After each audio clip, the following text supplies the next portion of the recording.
allegiance and he will educate you. And Satan is educating people today, and he educated me, and I educated others in the things of evil. So that's what happened to the little girl who learned the choruses in Sunday school. That's what happened to the cheeky little unteachable Cockney kid who heard the stories of Jesus. How we need to pray, my friends, for our young people today. How we need to pray for our young people in our Bible classes and the young people in our Sunday school. How on earth, then, did someone like me become a Christian? Seems impossible, doesn't it? Sounds impossible, doesn't it? But what is seemingly impossible with man is wonderfully and gloriously possible with God. All things are possible with God. He died for witches and Satanists. Jesus said himself, he came not to call the righteous, but sinners to repent. And he loved me. He didn't love the sin. He didn't love what I was doing. He hates it. God hates the occult, but he hates pride as well. He hates all sin.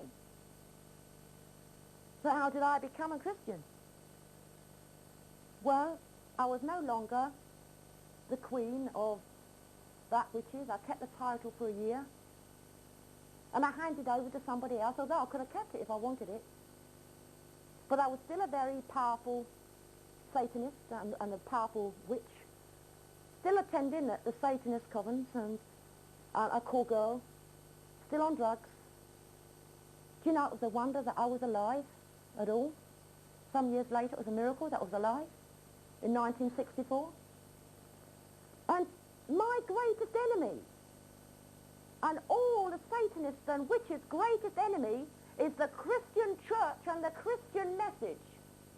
I hated them all. I tried to put curses on people who were Christians. It didn't work, and I couldn't understand it. Didn't work at all. But I hated them. And one Saturday evening, I went around Bristol Centre, and I saw these posters. And on the posters, they were everywhere. It said, Eric Hutchins coming to Bristol. Thousands hear him, you too, and it didn't say who he was. You know, it's just his face on the poster. And I couldn't understand who this fellow was. In fact, I thought he was an all-in wrestler when I saw him. His photo, you know. And I went into the information centre and I said, excuse me, I said, but who is Eric Hutchins? And they said, well, we don't know, but we'll find out. And they found out, and they said, oh, he's an evangelist. I said, what? I said, as if we haven't got enough people, churches in Bristol. And you know, they're called Bristol a city of churches. There's one on every corner.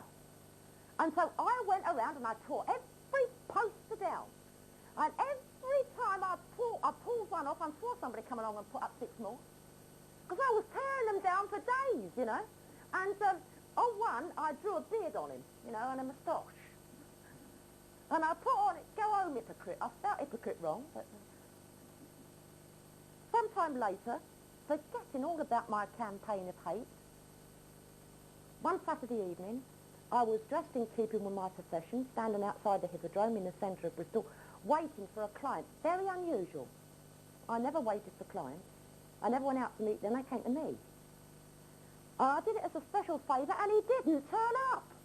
I was absolutely furious. I hated being kept waiting. He was late, and there I was standing waiting. And then I saw all these people, and they were all making their way in one direction, and they got books under their arms, you know, Bibles, and I thought, oh, Eric Hutchins has arrived, has he, this preacher fella?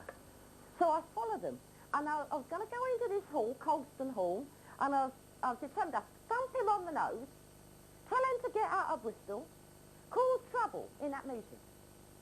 And when I went in, well, I was outnumbered because it was absolutely packed full from the gallery there right down to the floor.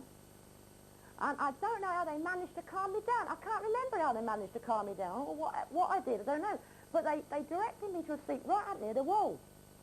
And I had to say, excuse me to all these people, you know, all staring at me. And they began with this rousing hymn, oh, happy day when Jesus washed my sins away.